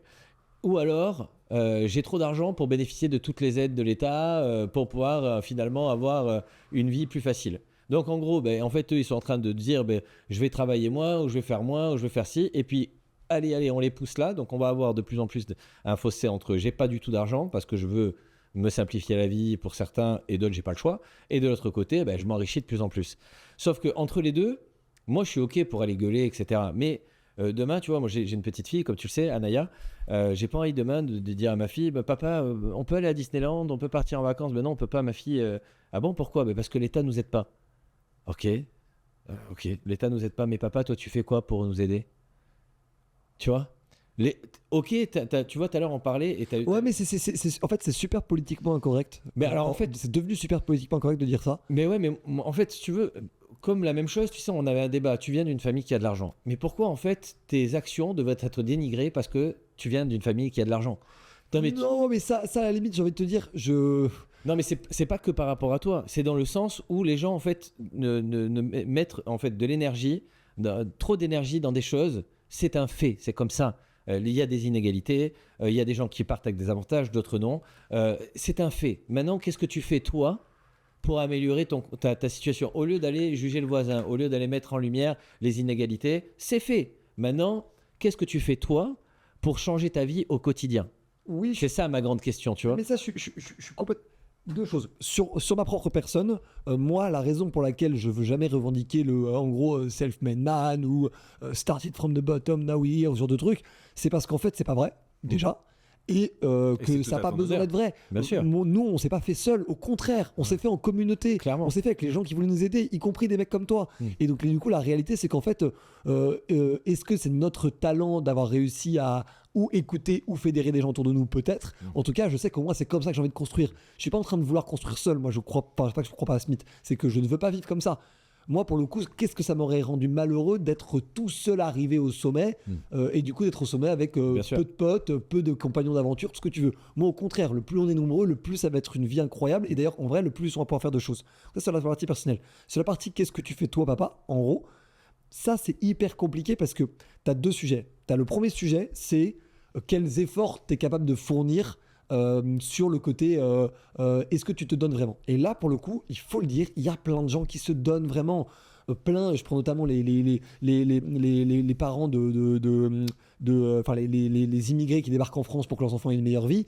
Il y a un nombre de parents qui se donnent un mal de chien. On parle souvent beaucoup de gens parlent des assistés, mais on parle pas souvent assez aussi des gens qui sont là, qui débarquent parfois sans connaître la langue, sans connaître bien sûr, clairement. qui se donnent comme des chiens, accumuler des petits jobs et des jobs mal payés, vraiment terriblement mal payés, pour que leurs enfants ils aient un avenir meilleur. Et j'ai des potes qui ont cet avenir meilleur et qui se battent pour cet avenir meilleur. Et eux, c'est incroyable. Mais c'est pour dire que ces parents-là, par exemple, mais il y en a plein, même y compris des Français depuis des générations, qui sont quand même bloqués dans la case très difficile de sortir des jobs précaires. Et après, tu as la deuxième chose qui est la capacité de formation et d'apprentissage. Et je pense que là-dessus, pour le coup, c'est là où le bas blesse le plus en France, c'est qu'aujourd'hui, les gens sont pas prêts à payer le prix de l'apprentissage. D'ailleurs, paradoxalement, beaucoup plus que des efforts. Les gens sont beaucoup moins prêts à payer le prix de l'apprentissage que des efforts.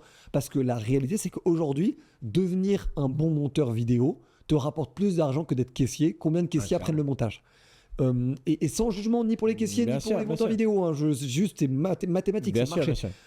Le fait d'apprendre à coder et de coder correctement, pas coder bien, mais coder correctement. Si tu t'y mets sérieusement, ça prend 1 an. Les gens perdent 5 ans dans des études qui servent à rien. Est-ce que tu vas capable de prendre 1 an dans ces 5 ans pour apprendre à coder? Et en fait, les gens vont te dire oui, mais moi je suis pas fan de montage, je suis pas fan de code.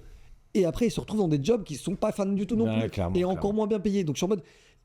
Il y a un moment où il y a aussi une répartition du marché où les gens vont te dire en fait, t'es mieux payé quand t'es développeur simplement parce que il y a moins de gens qui sont prêts à payer le prix du fer, comme on disait tout à l'heure, d'apprendre à coder. Mais de l'autre côté, tu as aussi parfois des équilibrages de marché qui sont compliqués. Je discutais hier avec une fille qui est en gros directrice d'une branche d'une très grosse agence, tu vois. Et elle nous disait, en gros, eux, ils font beaucoup d'appels d'offres.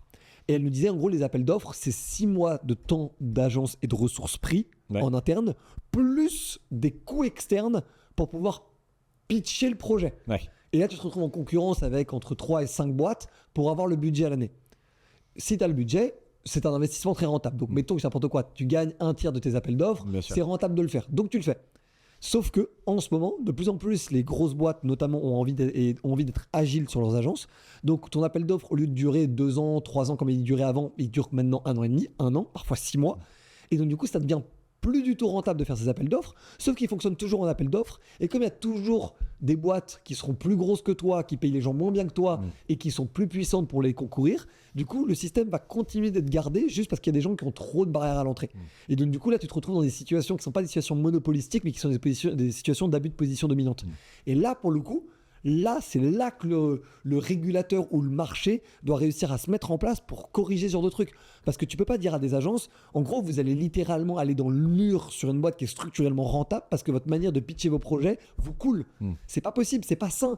Et puis c'est pas normal aussi que des boîtes se disent, comme on va foutre un budget de 1 million sur la table, vous allez dépenser 50-100K pour aller pitcher les projets. Et puis si même vous perdez votre fric à la fin, on s'en fout en fait parce que vous n'avez pas le choix. Non, c'est pas comme ça qu'il faudrait fonctionner. Il faudrait trouver des meilleurs systèmes. Et surtout des systèmes où t'es pas forcément obligé de découper un truc sur 3 ans. Parce que moi, je prends l'exemple des réseaux sociaux. Parce que dans ces trucs-là, il n'y a pas que des réseaux sociaux. Il y a de la com, ce que tu veux. Ça, c'est des gros cycles. Mais il y a des réseaux sociaux. Quand tu pitches des projets réseaux sociaux sur 3 ans, c'est une stupidité fondamentale. Bien sûr. Parce que dans 3 ans, les réseaux sociaux ressembleront plus à ça. Tout aura changé, tout va plus vite, etc. Moi, j'ai lancé un podcast entrepreneuriat que j'ai arrêté d'ailleurs parce que autre chose à faire, tu vois, et que tout le monde commençait à le faire. Je l'ai commencé en fin 2020. Fin 2020, il y a 10 podcasts entrepreneuriat en France. Aujourd'hui, tu en as 500. En fait, quand tu te rends compte de ça, tu te rends bien compte qu'en fait, il y a des phénomènes de marché qui vont se passer sur les réseaux sociaux. Bien sûr. Et donc, si tout le monde se met au podcast, il faut comprendre un truc. C'est pas seulement que tout le monde s'y met, c'est aussi que les gens en consomment plus. Bien sûr. C'est pas juste que tout le monde s'y met, Bien c'est sûr. aussi que les gens en consomment plus. Et donc, quand tu vois ça, c'est un retournement qui s'est passé en 3 ans. Si jamais il y a 3 ans, tu as pitché ta stratégie à ton client pour dire ah, on va faire des mèmes parce que c'est trop la mode. Ouais, trop tard. 3 ans plus tard, c'est plus la mode, Bien frérot. sûr, bien sûr. Et donc, en fait, le truc, c'est de se dire ce système-là, il fonctionne, selon moi, il fonctionne pas bien. Et donc, du coup, c'est aux boîtes aussi de traquer leurs propres résultats. Le problème étant, et c'est ça le principal, c'est que les entreprises qui dépensent le plus d'argent en com aujourd'hui, peut-être pas le plus d'argent, mais en tout cas, parmi les entreprises qui dépensent le plus d'argent, il y en a certaines pour lesquelles la com est un sujet peu prioritaire, Ouais, bien inimportant. Mais tu vois, Quand tu es une grande banque, quand tu es un grand assureur, tout ce que tu veux, ton sujet de com, en fait, il est secondaire, tu vois. ouais, clairement. Mais tu vois, quand on revient à l'échelle du particulier comme nous, tu vois, qui aujourd'hui veut s'émanciper et gagner plus d'argent, comme tu l'as très bien dit, aujourd'hui, on a tout quand même qui est à portée de main. Tu peux acheter un bouquin, tu peux te former gratuitement sur YouTube, tu peux apprendre une nouvelle compétence monétisable, tu peux améliorer. En fait, c'est pour ça que moi, je ne veux pas dénigrer, en fait, parce qu'effectivement, il y a des gens qui viennent dans la difficulté. Moi, je suis fils d'immigrés aussi, du côté italien, tu vois. Mes grands-parents sont venus en France, voilà, pour les mêmes raisons que tous les autres, parce qu'on avait des opportunités en France, etc. Quand je dis on, c'est la famille, ma famille. Mais aujourd'hui, si tu veux, moi, ce que je dis, et ce qui me fait peur et qui me terrifie, c'est comme je te dis, si un jour, si tu viens d'une famille pauvre, c'est pas de ta faute, mais si derrière toi, tu laisses une famille pauvre, ça sera de la tienne. Et quand je dis que une famille pauvre, ça veut pas dire forcément que tu n'as rien branlé. Mais ça veut dire, est-ce que tu as mis tous les moyens en ta possession pour pouvoir soit t'émanciper toi et améliorer le confort de ta famille, ou alors est-ce que tu as mis tous tes efforts pour que tes enfants puissent s'émanciper? La seule question qu'il faut se poser, c'est que regarde, aujourd'hui, moi qui viens d'une famille qui avait que dalle, aujourd'hui investir dans l'immobilier, c'est pas compliqué. On peut commencer à partir de 50 000 euros, tu peux mettre un locataire dedans, générer des revenus. Tu peux aujourd'hui avec les réseaux sociaux apprendre une compétence ou faire de l'humour ou faire, comme Hugo décrypte, décrypter des situations, aller discuter avec des gens dans la rue. Alors c'est pas pour tout le monde, mais je dis juste qu'aujourd'hui il y a une centaine de nouveaux métiers digitaux qui s'ouvrent tous les jours. On a des opportunités incroyables et les gens en fait restent sur le banc des spectateurs, regardent leur vie défiler et un jour se réveillent et se disent putain merde. Alors qu'en fait toutes les opportunités sont ici, elles ne sont pas réservées qu'aux autres. Aller se plaindre pour un système défectueux, je suis ok parce que c'est vrai. C'est vrai. Ouais. Aujourd'hui ils sont en train vraiment de faire de la merde clairement et en plus on se retrouve en plus avec malheureusement les pauvres qui détestent les riches qui n'ont même pas conscience qu'il y a des pauvres qui existent parce que bon voilà, on est détaché sur deux sphères et en fait on est en train de les mettre les uns contre les autres au lieu plutôt de se dire tiens effectivement comment ils ont réussi et comment ça se fait qu'on en est là, viens on les met tous au milieu, on débat, le but de le crayon et on essaye d'apprendre les uns des autres et puis de pouvoir grandir. Aujourd'hui on a tout ce qu'il faut pour pouvoir s'émanciper et les gens sont encore dans la critique et dans l'inaction, ils se regroupent entre eux pour critiquer, et si on est assez nombreux pour critiquer, ça nous donne l'illusion de faire quelque chose. Mais en fait, une action que tu mènes qui, aujourd'hui, pour toi, te donne l'illusion de faire quelque chose, si elle ne te rapporte rien, ce n'est pas une action. Tu vois ce que je veux dire? Mais je suis complètement d'accord. Et c'est d'autant plus vrai que parce que tu penses que l'État est défectueux, tu devrais encore plus être inquiet et concerné de ta propre prise en main. Quoi, c'est ça. Ça va être de pire en pire.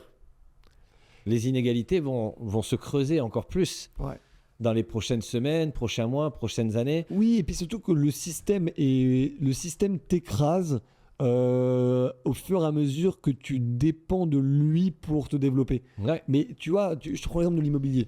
Dans l'immobilier, par exemple, je m'y connais beaucoup moins que toi, mais dans l'immobilier, de ce que j'ai compris, l'investissement individuel, donc c'est-à-dire à l'échelle peut-être de, on va dire, 10 logements à la fin de ta vie, c'est quelque chose où tu vas avoir extrêmement peu de barrières à l'entrée. Quelques questions de permis de construire, quelques trucs un peu casse-couilles comme ça, mais pas grand-chose. Obtenir le crédit, monter le dossier, machin. En revanche, là où l'État va venir te faire chier, c'est... Bon, quand t'es en perso, c'est des questions d'impôts, mais bon, ça, tu ne vis pas en France, tu ne pas les impôts. Mais de l'autre côté, tu vas avoir le truc de... et ça, c'est vraiment, je trouve intéressant, c'est quand tu vas commencer à être promoteur immobilier ou dans des vrais gros trucs, des trucs systémiques, là, pour le coup, ça va être très compliqué de composer avec l'État. Et donc, en fait, c'est surtout que l'État, il t'écrase à une échelle individuelle, mais d'un autre côté, à l'échelle individuelle, c'est très facile de s'en soustraire.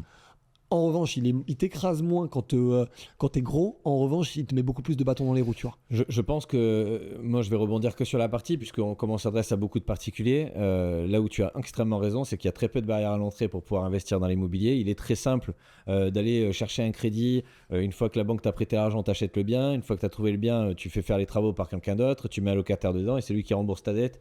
Et potentiellement, même si tu fais pas d'argent tout de suite, je veux dire, tu as fait un investissement flat qui ne te rapporte pas de cash flow. Imagine, tu as 2000 euros de crédit qui sont payés par quelqu'un d'autre. Dans 20 ans, le bien est fini de payer. Tu as mis 2000 euros de côté pendant 20 ans. Voilà. Donc, si tu as 1 million de crédit, dans 20 ans, tu es millionnaire. Voilà. Ouais. Et c'est pas difficile, c'est pas moi qui l'ai inventé. L'immobilier, c'est vieux comme le monde. En plus de ça, tu as des assurances décès, invalidité, perte totale d'autonomie. Ce qui fait que même si demain il t'arrive quelque chose, tu laisses pas derrière toi une famille endeuillée et appauvrie, tu laisses une famille endeuillée mais avec des crédits payés et donc tu rajoutes pas des soucis d'argent sur des soucis de deuil. Ou même si demain tu deviens handicapé, demain tu dois améliorer ton confort, ta maison, adapter toute ta maison à ton nouveau handicap, tes crédits sont payés et tu rajoutes pas sur un handicap des problèmes financiers. Donc c'est une sécurité à toute épreuve, pour préparer ta retraite, préparer la transmission pour tes enfants, etc. Je comprends pas pourquoi tout le monde s'y intéresse pas. Ça s'arrête en fait à la base. Bah, tu vois, pour prendre mon exemple personnel, bon après, c'est pas mon focus, c'est tout ce que tu veux. Bien sûr. Moi, mon principal sujet sur l'immobilier, c'est le temps et les risques, en gros. Parce que en gros, les risques de l'immobilier sont beaucoup plus faibles que dans beaucoup de cas actifs. En revanche, tous les risques que tu as, ils sont systémiques. Une fuite d'eau, une tempête, enfin peu importe, tu vois. Ouais, mais bon, après, tu sais, demain, s'il y a une fuite d'eau, encore une fois, si tu as bien investi au départ, que tu as prévu avec des travaux, que tu as refait faire les évacuations, l'électricité, la plomberie, l'isolation, que tout est aux normes pour des dizaines ou des vingtaines d'années, parce que tu t'es mis tout de suite au DPE dans 15 ans, etc. Globalement, déjà, tu réduis grandement le risque d'emmerde. Et en plus de ça, si tu as fait tous les travaux, les travaux sont garantis par une assurance décennale, qui fait que demain, s'il y a un problème, Ouais, non, mais c'est sûr. c'est les artisans qui viennent, puis, tu vois. Surtout quand tu as. Et si tu n'as pas le temps, tu fais appel à une société d'investissement clé en main. Et j'ai envie de dire, surtout si aujourd'hui tu es salarié. Ah, clairement. Si tu es salarié aujourd'hui, tu prends une formation chez toi et en fait, tu as tout le temps de t'en occuper. Chez moi ou chez quelqu'un d'autre, hein, peu importe. Oui, voilà. toi, c'est chez toi. Oui, non, bien sûr. Non, mais bon, sinon, il y a un mec que je connais bien qui s'appelle Lucas Ullman qui a créé une boîte qui s'appelle Capsule, qui fait littéralement tout ce que tu décris, mais pour les gens. Ouais. Alors, il le dit à tout le monde d'ailleurs, probablement formez-vous quand même avant, histoire de comprendre ce qui se passe. Exactement. Mais en revanche, ça te permet aussi d'avoir pas mal de tous les sujets où tu comprends pas, parce que moi, par exemple, j'ai une grosse phobie administrative. Ouais. Et je sais que tu vois, un truc comme un service comme le sien, je trouve c'est très pertinent. Ouais, j'ai ouvert une boîte comme ça qui s'appelle Release aussi. Ah, je savais pas. Ouais. Putain, ok, énorme. Voilà, On n'a pas fait d'update depuis un moment, ouais, mais c'est une belle idée. Et ça, je pense que ça, pour le coup, clé en main. Tu n'as rien à faire. On s'occupe de tout de A à Z, les démarches, les machins, les locataires. Tu leverages le capital et la capacité d'aide des gens pour toi-même réussir. C'est ça. Et toi, du coup, plus tu avances, plus tu es un acteur systémique, mais tu es en train de construire un bête de trucs avec ça. Ouais, c'est cool, c'est cool. Aujourd'hui, donc du coup, parce qu'il nous reste 15 minutes, aujourd'hui, Valorant, c'est une personne entrepreneur qui s'est associée à sa sœur et 2 amis pour créer un média qui a cartonné, qui aujourd'hui est un média rentable à plusieurs millions prévus en fin d'année. Quels sont aujourd'hui tes quelques conseils pour les personnes qui souhaiteraient se lancer sur les réseaux sociaux?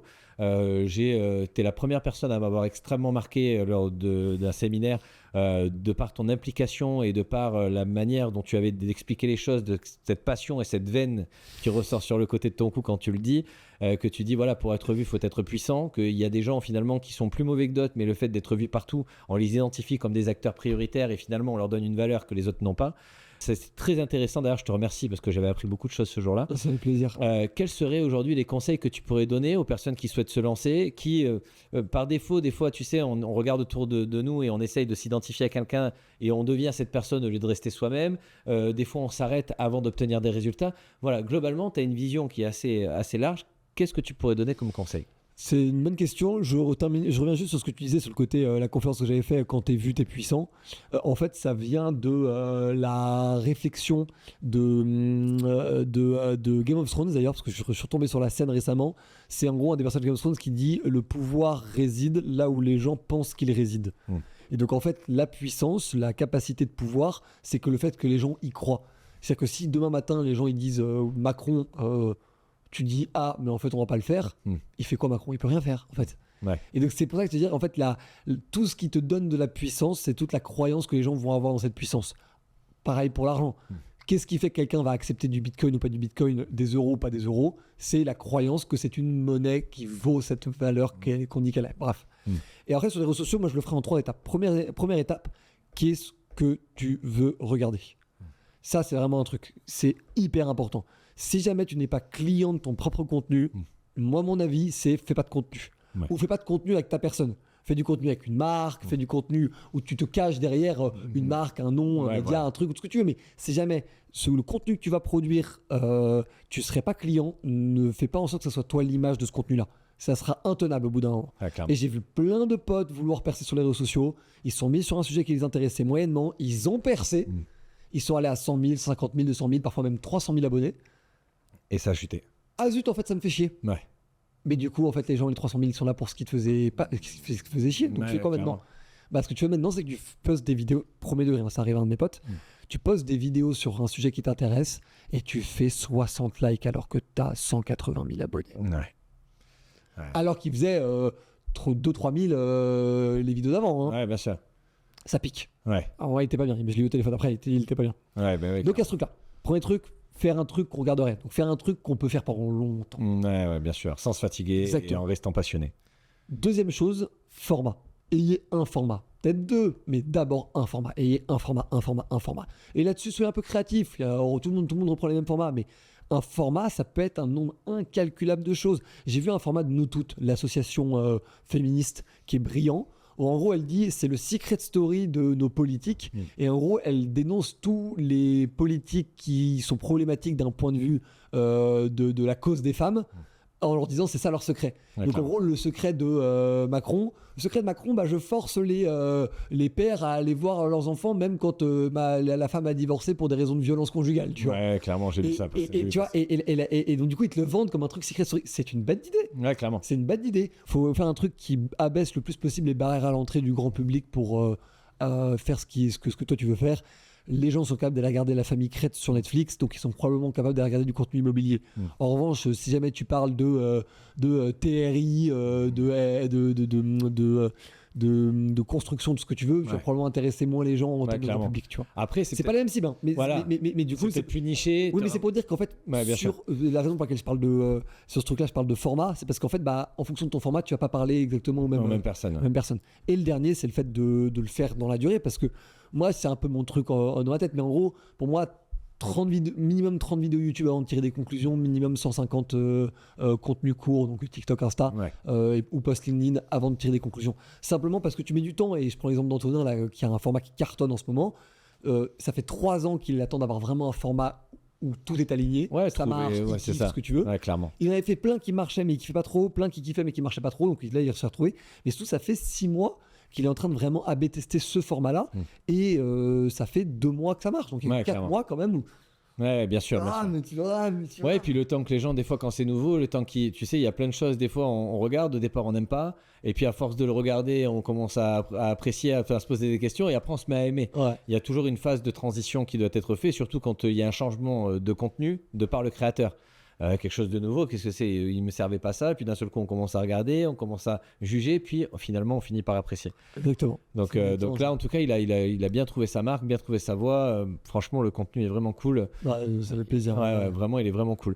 Bah écoute, on arrive presque à cette conclusion. En tout cas déjà premièrement merci pour cet échange fructueux. On a pu échanger sur plein de choses. Je pense que toi et moi on aurait pu débattre pendant des heures.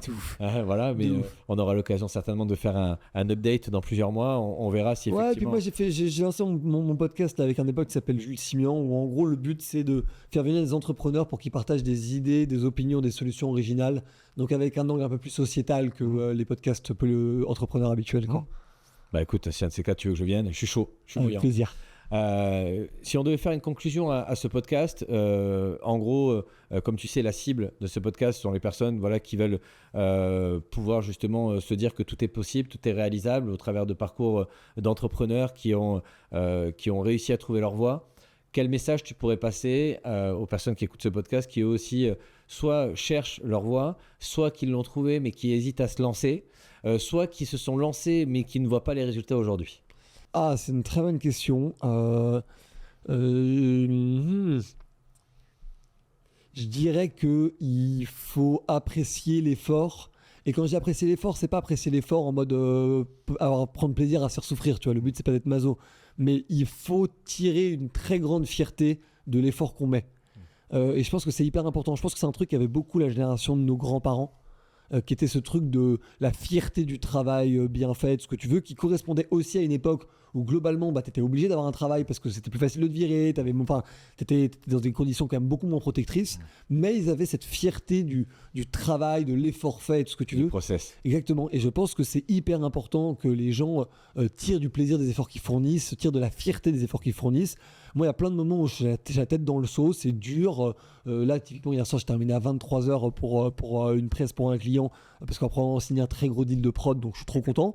En fait, je tire pas là de la fierté du fait qu'on a signé le deal, parce qu'on l'a pas encore signé, ça se trouve, on ne signera pas. Je tire de la fierté que je suis là à grind et je suis là à me battre et je ferai tout pour que ça marche. Et si ça marche pas, j'aurais tout donné dans la bataille. Ouais, clairement. L'objectif, c'est de se retourner sans regret. Ouais, exactement. Et vraiment de tirer un sentiment de puissance de sa capacité d'effort. Tu vois, je pense que c'est quelque chose, le fait de s'émanciper par l'effort, et pas d'un point de vue financier, vraiment d'un point de vue sûr, humain, clairement. tout ce que tu veux. Je pense que c'est un truc qui rend heureux. Enfin, en tout cas, moi, c'est le truc qui m'a rendu heureux. En plus, moi, j'étais un gros glandeur en cours, et je faisais des trucs de ouf à côté des cours, mais je me branlais rien en cours. Et j'ai commencé à prendre une très grande confiance en moi quand j'ai commencé à fournir des efforts ailleurs, tu vois, à prendre du plaisir, tu vois. C'est quoi la suite, Valorant, pour toi, le groupe ? Essayer de faire l'année aux chiffres que j'ai annoncés en début de vidéo déjà. Là, on serait très content. Tout le monde serait très content. L'équipe serait très contente. Les fondateurs seraient contents. Les investisseurs seraient contents. Enfin, tout le monde serait content. Tout à fait. Donc ça, c'est très gros objectif de boîte, tu vois. Et après, la dernière chose, ça serait, l'objectif un peu plus quali, un peu moins chiffrable, ça serait de vraiment réussir à prendre de plus en plus de place auprès des gens qui décident aujourd'hui pour la France. Les grands patrons, les politiques, les personnes de l'administration publique, des grandes institutions françaises et tout, et d'essayer de plus en plus, en gros, de pousser nos propres visions de la société, et qui sont en fait notamment des visions autour de la création de valeur, de projets stylés, d'être proche du public, de construire en communauté et tout, tu vois. Est-ce qu'il y a une partie aussi, quelque part, une volonté de votre part d'être un peu la voix du peuple et de pouvoir justement insérer, quand je dis la voix du peuple, c'est pas la voix d'une minorité, c'est la voix de tout le monde. C'est-à-dire justement réussir à soulever, encore une fois, comme vous l'avez très bien fait au départ dans le crayon et comme vous le faites très bien, réussir en fait à donner la voix à tout le monde et potentiellement lever des interrogations auxquelles ils n'auraient pas pensé. Ouais, alors ça c'est complètement le but. Est-ce qu'on y arrive ? J'aurais jamais la prétention de dire que oui, j'en sais rien, mais ça marche bien, donc en tout cas j'ai l'impression que ça avance. En revanche, c'est difficile. C'est difficile parce que les gens n'ont pas envie de s'aimer en ce moment. Donc c'est difficile d'être l'acteur qui essaie de faire en sorte que ça se réconcilie, quoi. Un message de paix à faire passer, peut-être. Et en plus, beaucoup de gens essayent en plus de nous antagoniser. À mon avis, pour qu'on réagisse mal et qu'on s'énerve, on s'énervera pas. Ok. Un petit message de paix pour terminer ? Ouais, exactement, c'est ça. Non mais en vrai, c'est ça. Il y a un moment où il n'y a aucune raison fondamentale qui fait que vous ne pourriez pas vous entendre avec quelqu'un avec lequel vous n'êtes pas d'accord. Parce qu'en fait, la personne avec laquelle vous n'êtes pas d'accord, vous êtes peut-être d'accord avec elle sur plein d'autres sujets. Ouais, clairement. Vous pouvez être fan du même film avec des gens avec lesquels vous avez des opinions radicalement différentes. Fan du même club de foot, fan du même type de soirée, fan du même type de vacances, fan du même type de, je sais pas, de travail, de sujet et tout. Vous n'êtes pas obligé d'être d'accord sur tout. C'est malsain de vouloir être proche qu'avec des gens qui sont que d'accord avec toi. Et c'est encore pire d'estimer qu'une personne qui n'est pas d'accord avec toi est dangereux pour la société. Ouais, clairement. C'est littéralement la définition de la propagande. Ouais, mais bien sûr, parce que finalement, tu coupes le débat et puis c'est pas parce que tu es entouré que de personnes qui pensent comme toi que vous avez raison. Pour terminer, j'ai pour habitude en fait on se pose une question directe qui a peut-être rien à voir avec le podcast, donc tu peux poser 1 à 2 questions et je t'amène des réponses directes et vice-versa. Ah, très cool. À quel point tout ce que tu le fais pour toi ou pour ta famille ? Et sincèrement. Parce que évidemment, on discute toujours de je le fais pour la famille, mais à quel point tu le fais quand même pour toi ? Honnêtement, j'en ai parlé il y a quelques jours. Ma vision à moi, c'est de faire assez de choses pour que ma famille, toute ma famille, soit en sécurité. Et après, en vient la nouvelle question. Une fois que j'aurai obtenu satisfaction, est-ce que finalement, je ne me rendrai pas compte que tout ça n'était qu'un écran de fumée et que finalement, ça cachait peut-être une douleur plus profonde que je découvrirai au moment où j'aurai réussi l'émancipation de l'intégralité de tous les membres de ma famille de manière financière, etc. Aujourd'hui, ma vocation est, et j'ai déjà réussi d'émanciper ma femme, ma fille, ma mère, d'aider mon frère, ma soeur, c'est des choses que je fais déjà. Maintenant, est-ce que derrière, ça cache pas une grosse douleur interne de ma part, notamment par exemple par le décès de mon père, où j'essaye de donner du sens à des choses qui n'en ont plus. Je sais pas, je le découvrirai au moment où j'aurai obtenu satisfaction, mais je pense que, en tout cas pour moi, c'est un premier pas, et je sais que chaque personne que j'aide à obtenir sa meilleure vie, ça guérit un petit peu la mienne, ou en tout cas ça m'aide à obtenir satisfaction, donc je continue. C'est cool, c'est trop trop cool. Voilà, pour te répondre clairement. Question directe, pareil. Alors moi, c'est une question un peu plus... alors j'espère qu'elle ne sera pas prise mauvaise. Non, Elle est simple. Qu'est-ce que tu penses de moi? En toute objectivité, depuis le moment où tu m'as connu et jusqu'à aujourd'hui, ce que tu as observé, vraiment ton propre avis sans me passer de pommade, rien. Je sais de toute façon que tu n'es pas comme ça. On va commencer par le dur et on va aller jusqu'au délicieux. Je t'en prie. Le dur, c'est je pense que tu as trop besoin qu'on t'applaudisse. Et c'est un vrai problème parce que ça peut te mener à faire des décisions qui sont peut-être pas celles que tu voudrais faire au fond de toi. Ouais, clairement. Mais que du coup, ça te mène, et ça c'est incroyablement positif, ça te mène à du coup apporter de la valeur aux gens parce que c'est quand même un gros levier d'applaudissement d'apporter de la valeur aux gens. Un besoin de reconnaissance. Ouais, je parle en connaissance de cause, c'est un gros levier d'applaudissement d'apporter de la valeur aux gens. Et que derrière, c'est probablement une motivation pas moins bien qu'une autre, que moi je partage à titre perso, pour réussir à fournir un volume d'effort que la majorité des gens ne sont pas prêts à fournir. Ah. Et que ça... voilà, mais moi je pense que c'est un truc sur lequel en fait tu dois simplement te méfier d'un point de vue de l'alignement. Ouais, clairement. Alors que dans l'autre côté, c'est un excellent moteur. Donc si jamais tu restes aligné, vouloir se faire applaudir, c'est pas un problème. Hein. Mbappé il veut se faire applaudir, Angèle elle veut se faire applaudir. Mais ça dépend pourquoi. Tu vois ? Est-ce que tu attends les applaudissements pour être heureux? Ça c'est problématique. Bah c'est ça, c'est là où il faut faire attention. Ouais, bien sûr. Moi je me suis rendu, en tout cas là je parle juste de moi, mais moi j'ai eu une douche froide par rapport à ça parce qu'il y a eu un moment où genre j'ai c'est pas vrai ça. J'ai fait un projet pour justement les applaudissements, qui était un projet de label et studio de musique avant le crayon, et parce que c'était la musique, tout ce que tu veux, etc. Et putain, c'était vraiment juste pour les applaudissements, parce que ça a été l'enfer sur le reste. Et en fait, du coup, je me suis rendu compte que c'était pas une bonne boussole, même si jamais ça reste un fuel. Bien sûr. Mais j'entends complètement ce que tu dis. Effectivement, ce besoin, comme je te disais, chaque personne que j'accompagne me guérit un petit peu, quelque part. Donc ça rejoint. Mais c'est vertueux. Tu prends un truc, un besoin personnel et t'en fais un truc utile pour tout le monde. C'est ouf, tu vois. Mais dans le sens où j'arrive quand même à rester assez détaché et justement à utiliser le meilleur. C'est-à-dire que de me détacher de plus en plus du besoin de reconnaissance, mais plutôt du besoin d'accomplissement. Je comprends très bien. Mais tu m'as bien cerné. Tu m'as bien cerné. Parce que je t'aime, mon frérot, de toute façon. T'avais la partie plus mielleuse après, c'est quoi? C'est que du coup, t'es un gars incroyablement intègre, t'es un gars incroyablement loyal, tu vois. Et que ça, je pense que encore plus dans des sphères entrepreneuriales qui sont plus parisiennes, bourgeoises, prout-prout, tout ce que tu veux, tu restes toi-même.